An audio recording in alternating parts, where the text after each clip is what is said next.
Okay, guys, so welcome to our little nutrition masterclass, eating for performance.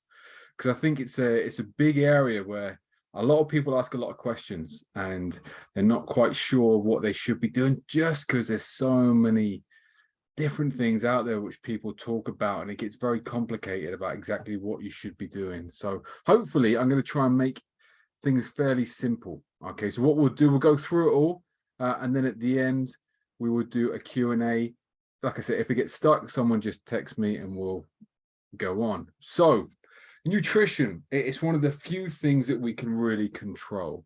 You know, that in the game of cricket, especially when we're bowling, there's a lot that's out of our control, but we have this firmly within our control. But a lot of times we're leaving it to chance.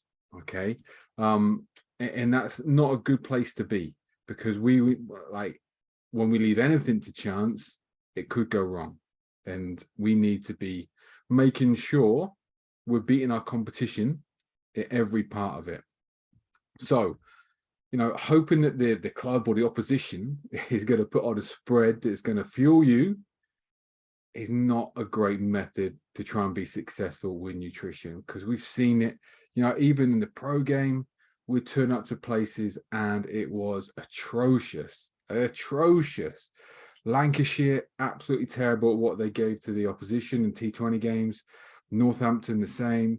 There was loads of counties which just gave you rubbish and they couldn't care less. And it's like, is this a professional game or not? You know, and they would charge the opposition for it. And most of the time, it wasn't worth it. We might as well have stopped off on the way and just got some protein bars and stuff like that. A couple of times we talked about actually getting mini barbecues because some places were just horrendous. So you've got everything within your control. And it's something that I don't see enough of, is people turning up with prepped food, prepped drinks, that sort of thing. And like I said, that's crazy, because, you know, if we get it wrong, you turn up and there's just cakes and crappy sandwiches and that sort of thing, you know, and very little decent hydration methods. It's not great, you know, especially if we had a summer like the one we just had, which was baking hot, so many hot days, and you're not turning up with a drink. You know, drinks bottle is one of my pet hates that I used to go mad at the boys with, if they turned up without their drinks bottle, or their drinks bottle was stinking, not washed for ages. It was like, come on, guys, you know, we need to be better than this. This is, a lot of people talk about the 1%ers. This is more than that. This is huge, you know, because you get this right and you'll be flying. So, like I said, what is in your control? We've got three things basically: nutrition, sleep, and your training. They're always within your control. Sleep's going to be something we dive into properly in another training. And obviously, your physical training, your conditioning, for you one-to-one guys, you've invested in that because you're with me. You've got probably the best conditioning you can get for a cricketer and a fast bowler.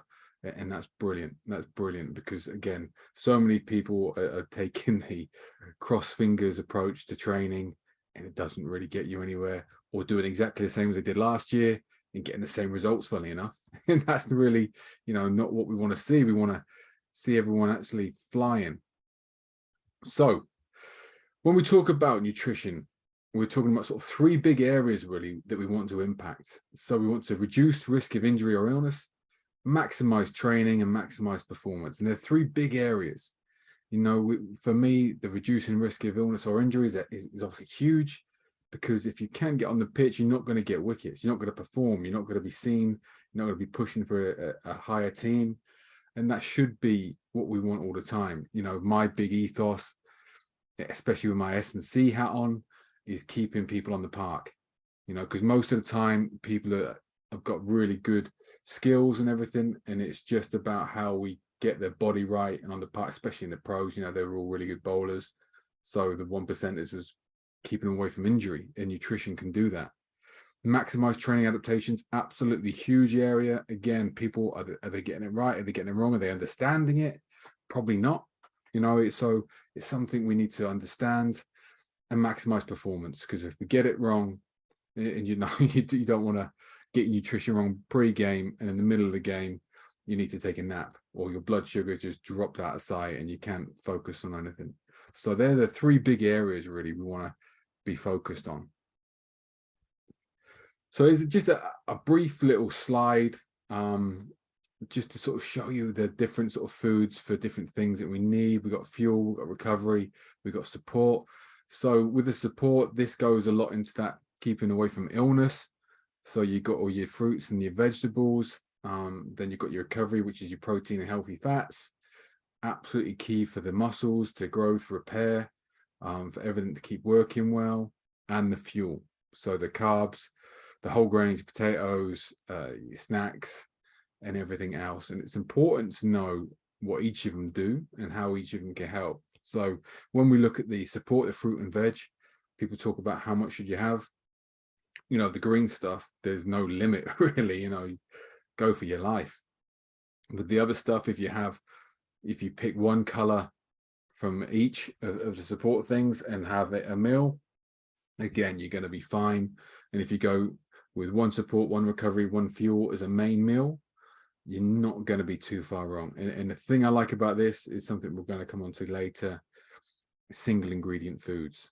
You know, if you're hitting them, which means you're buying stuff without an ingredients label on, you're not going to go far wrong. So again, the slides and everything, this is going to be recorded, but I'm going to do some slides as well, or some PDF sheets that can go out that you can just keep on you and keep referring to, especially you guys in the one-to-one plan. So carbs are something that people don't really understand. A lot of people, with carbs are thinking that they're bad. They're not bad. You know, you've got two forms of carbs really. You've got your slow release, what we call low GI, or your fast release, your high GI. So the slow release, they'll let the energy come into the body over a long time, sort of slowly, which is sort of what we want to keep on a constant level. Whereas like your porridges and your rice, potatoes, things like that. Whereas you got your fast release, like more snack based, quick source of energy. So sweets, chocolates, fizzies, all those sorts of things, which give you that bit of a buzz, but we've got to be very careful.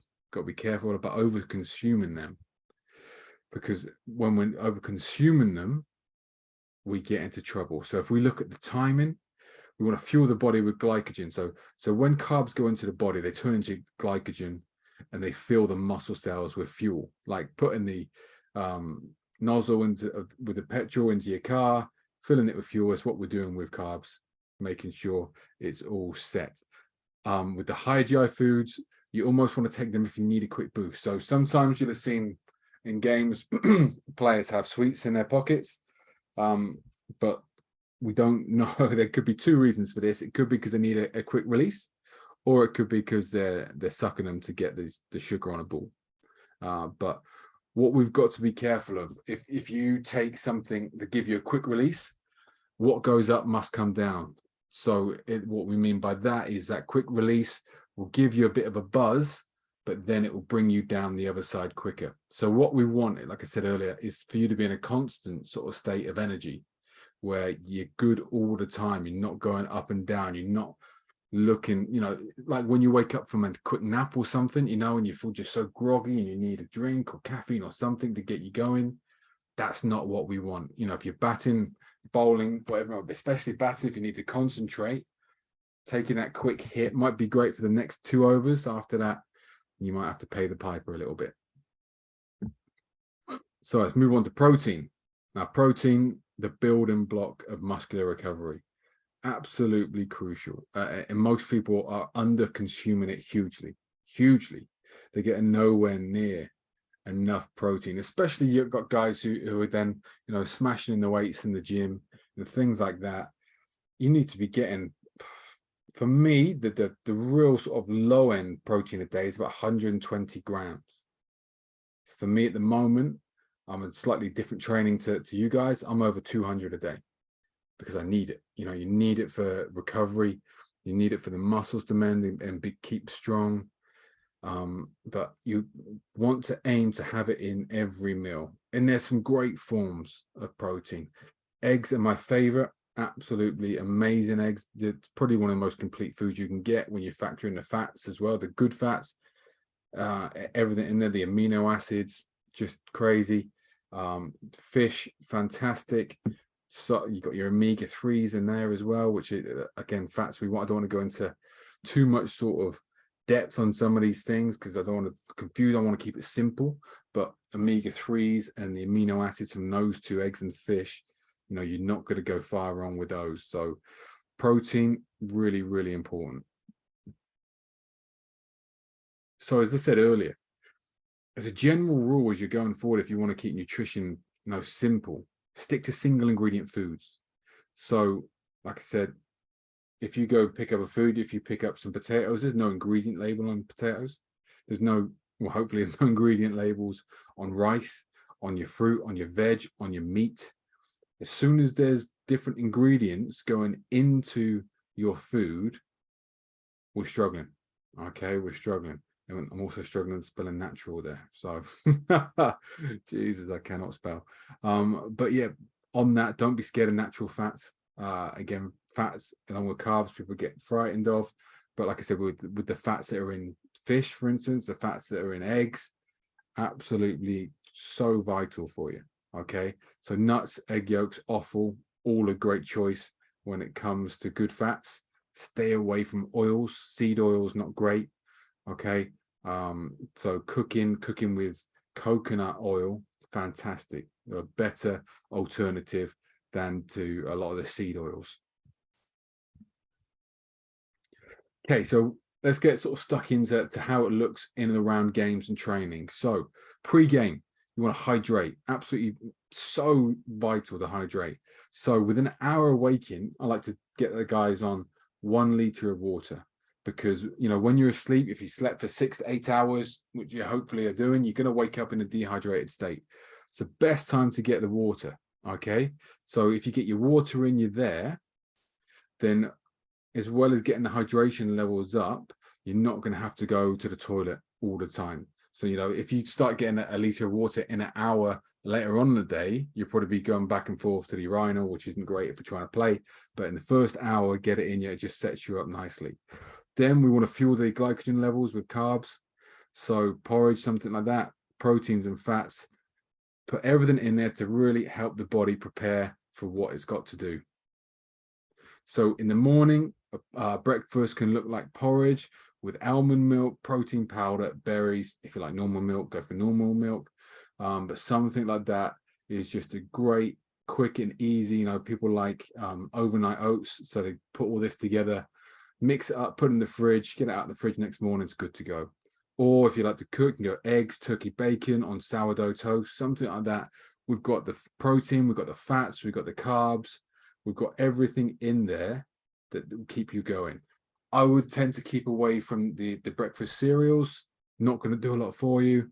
Normal white bread toast with jams and stuff. The high sugar content is high GI. You're going to dip pretty quickly. But with these sorts of things here, the porridge and the oats, the eggs, the turkey bacon, things like that, that will keep your blood sugar levels at a better level through the day. And it's a great start to the day as well. So an hour pre-training or a game, banana or nuts. So a handful of nuts, a couple of handfuls of nuts, get a banana in you, get your water, or like a protein bar, something like that, are great options just to tick over before that 11 o'clock kickoff. So that's what I'd be doing with an hour. So if you've had the breakfast, say around 8, maybe 8:30, you had a warm-up and stuff. After the warm-up, you've got half an hour to go, and you have a banana or nuts, water, protein bar. You're just refueling a little bit and ready to go for the game. So during a game, see, this is an area that really annoys me.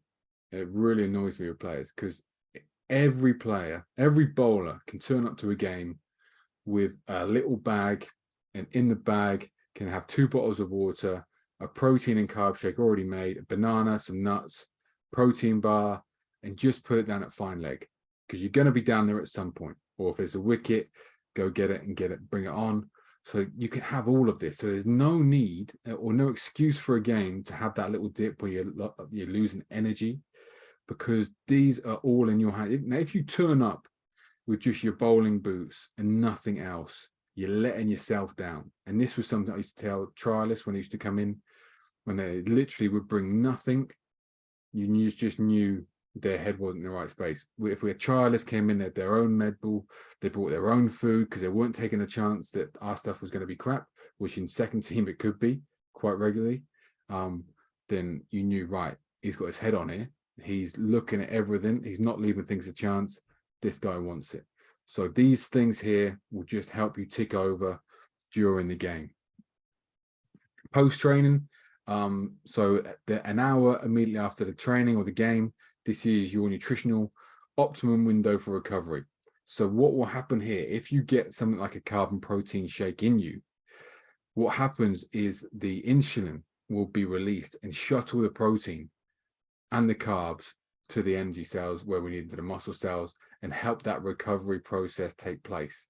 So that's why that post-training meal is really vital in the first hour to really speed up that recovery. So make sure it's ready, make sure it's good to go. You know, you might have had your shake during bowling. Make sure there's one where you've got the ingredients that you can just put one together as soon as you come off. Start that recovery process ASAP. And if you're having it during the game as well as after, again, you know you're going to be miles ahead when it comes to helping the body and helping the recovery. Evening meal. So if we think of that picture we saw earlier, when you've got the recover foods, we've got the fuel foods, and we've got the wellness foods. If you go for a meal with something on all of them, brilliant. You know, you're getting everything in that you need. But also you got to remember how heavy was the day. If it was a fairly light day, you only bowled 5 overs, you don't need to go as crazy as if you bowl 20 overs in a day. And if you bowl 20 overs in a day, maybe 35 overs in 2 days, that meal should be pretty substantial to help the refueling process, which will then aid the sleep, aid the recovery during sleep, and help you wake up in a better place. And just remember what's happening the next day as well. So, like I said, if we're bowling 35 overs across 2 days and you're on day one, you bowl 20 overs, you need to think, right, if it's a hot day, next day you're going to be probably out there for at least 2 sessions. Refuel, make sure you get enough calories in there, and also check your hydration levels. So really important, people miss out on hydration levels, but we'll touch on that in a sec. So with the hydration levels, so this is basically a urine chart. So when you have a wee, if 1 to 3, the colors 1 to 3, that's fine. Continue sipping on your fluids throughout the day at meal times, ensure rehydration.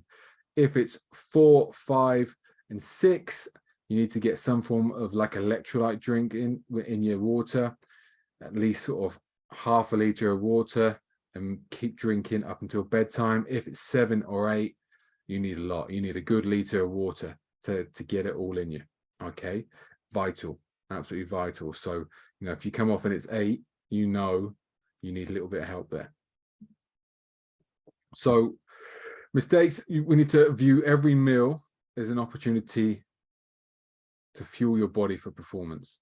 Every meal, you know, if we're being serious about what we want to do, let's have a good think about it. After a game, if you've got a day off, obviously let your hair down.